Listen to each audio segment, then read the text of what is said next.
இந்திய கிரிக்கெட் கட்டுப்பாட்டு வாரியத்தின் துணைத் தலைவராகினார் ராஜீவ் சுக்லா.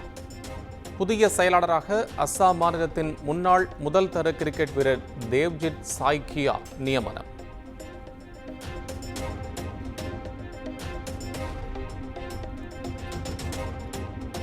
ஐபிஎல் கிரிக்கெட் தொடர் வரும் மார்ச் 23ஆம் தேதி தொடங்குகிறது. பிசிசிஐ துணைத் தலைவர் ராஜீவ் சுக்லா அறிவிப்பு. நடப்பு தொடரில் ஐபிஎல் அணிகள் புதிய வீரர்களுடன் களமிறங்குவதால் எதிர்பார்ப்பு அதிகரிப்பு.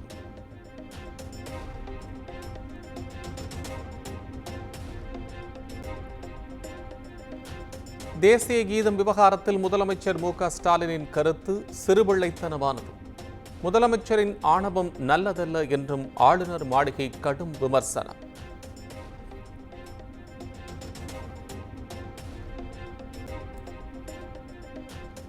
சென்னை நந்தம்பாக்கத்தில் நடைபெற்ற அயலக தமிழர் தின விழாவில் முதலமைச்சர் மு.க.ஸ்டாலின் பங்கேற்பு. அயலக தமிழர்களுக்கான விருதுகளை வழங்கி கௌரவித்தார்.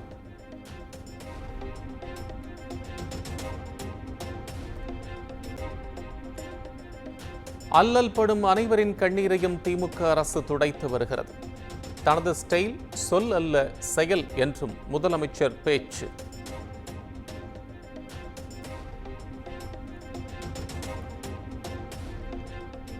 முதலமைச்சர் மு.க.ஸ்டாலினுடன் செல்ஃபி எடுத்துக்கொண்ட அயலக தமிழர்கள்.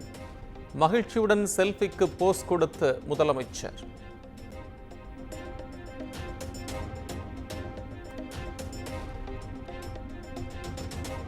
இலங்கை கடற்படை கைது செய்துள்ள தமிழக மீனவர்களை விடுவிக்க நடவடிக்கை எடுக்க வேண்டும். மத்திய வெளியுறவு அமைச்சர் ஜெய்சங்கருக்கு முதலமைச்சர் மு.க.ஸ்டாலின் கடிதம்.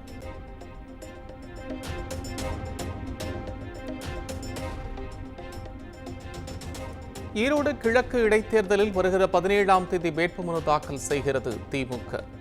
திமுக வேட்பாளர் சந்திரகுமார் வேட்புமனு தாக்கல் செய்ய இருப்பதாக தகவல்.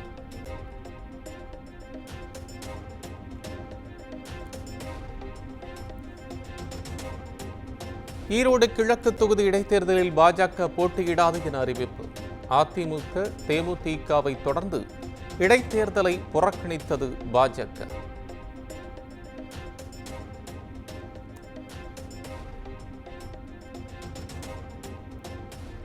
இரண்டாயிரத்தி 26ஆம் ஆண்டு சட்டப்பேரவை தேர்தலில் திமுகவை முழுமையாக அகற்றுவதே தேசிய ஜனநாயக கூட்டணியின் இலக்கு.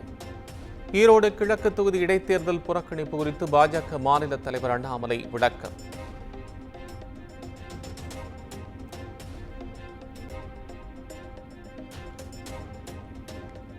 இரண்டாயிரத்தி 23 இடைத்தேர்தலின் போது பொதுமக்களை பட்டியல் அடைத்து வைத்து கொடுமைப்படுத்தியது திமுக. இடைத்தேர்தலில் மீண்டும் கால்நடைகளைப் போல் மக்களை திமுக அடைத்து வைப்பதை தேசிய ஜனநாயக கூட்டணி விரும்பவில்லை என அண்ணாமலை அறிக்கை.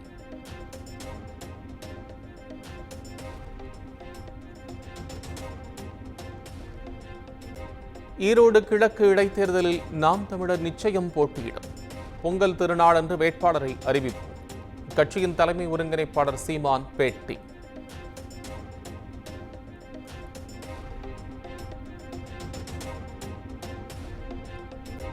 வள்ளலார் ஐயா வைகுண்டர் போல் என்ன புரட்சியை செய்தார் பெரியார் என்று சீமான் கேள்வி. பெரியார் குறித்து பேச பொது விவாதத்திற்கு இருகரம் நீட்டி தயாராக உள்ளதாகவும் பேசியதால் மீண்டும் சர்ச்சை.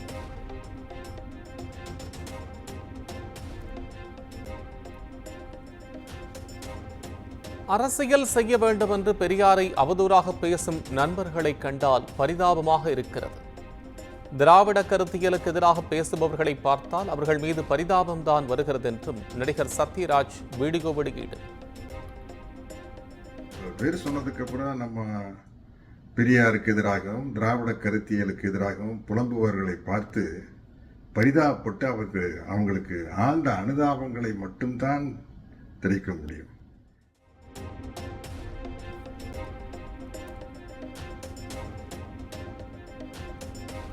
எடப்பாடி பழனிசாமியின் உறவினர் தொடர்புடைய இடங்களில் நடந்த சோதனையில் 700 கோடி வரி ஏய்ப்பு என தகவல்.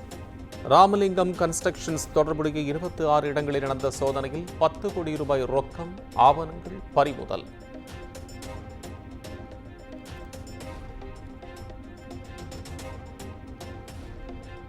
இல்லத்தின் முன்பு இன்பம் பொங்கும் தமிழ்நாடு என்று வண்ணக் கோலமிட்டு தைமகளை வரவேற்போம். பொங்கல் பண்டிகையை முன்னிட்டு முதலமைச்சர் மு.க.ஸ்டாலின் வாழ்த்து.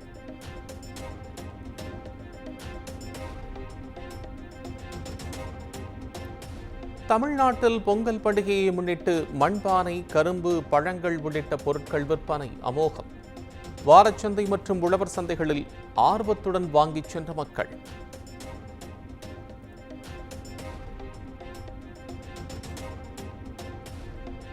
உலகப் புகழ் பெற்ற அவனியாபுரம் ஜல்லிக்கட்டு போட்டிக்கு இன்னும் 2 நாட்களே உள்ள நிலையில் முன்னேற்பாடுகள் தீவிரம்.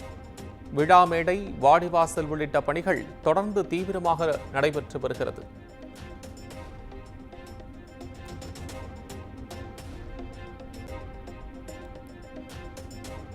தென்காசி மாவட்டம் சங்கரன்கோவில் அருகே காவலருக்கு அரிவாள் வெட்டு.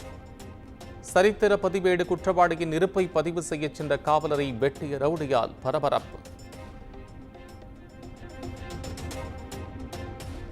தருமபுரி அரசு பள்ளியில் மாணவர்களை கழிவறையை சுத்தம் செய்ய வைத்த விவகாரம்.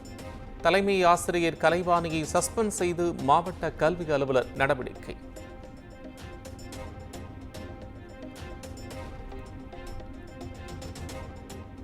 திருப்பூர் மாவட்டம் பல்லடம் அருகே வங்கதேசத்தைச் சேர்ந்த 31 பேர் கைது.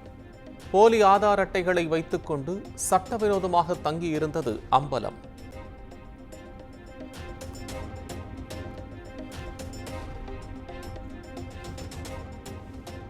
பெண் உயிரிழப்பு வழக்கில் நடிகர் அல்லு அர்ஜுன் ஜாமீன் நிபந்தனைகளில் தளர்வு. வெளிநாடுகளுக்கு செல்ல ஐதராபாத் நம்பள்ளி நீதிமன்றம் அனுமதி.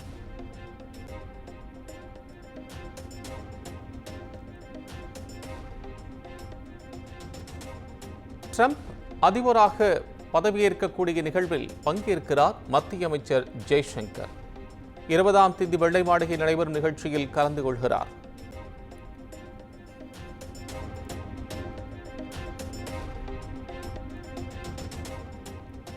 துபாயில் நடைபெற்ற 24 மணி நேர சீரியஸ் கார் பந்தயத்தில் இந்தியா சார்பில் பங்கேற்ற அஜித்குமார் அணி 3வது இடம். பந்தயத்தினிடையில் கார் பிரேக் செயலிழந்து நின்ற நிலையிலும் அஜித்குமார் அணி 3வது இடம் பிடித்து அசத்தல்.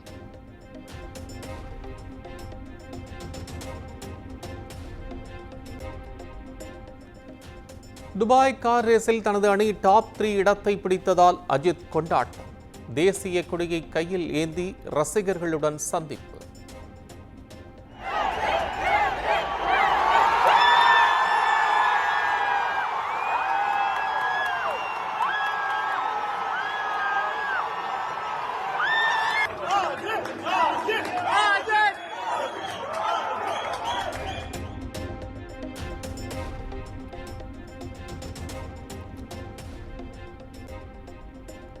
இந்திய கிரிக்கெட் கட்டுப்பாட்டு வாரியத்தின் புதிய செயலாளராக தேவ்ஜித் சைக்கியா நியமனம். மும்பையில் நடைபெற்ற சிறப்பு பொதுக்கூட்டத்திற்கு பிறகு அறிவிப்பு.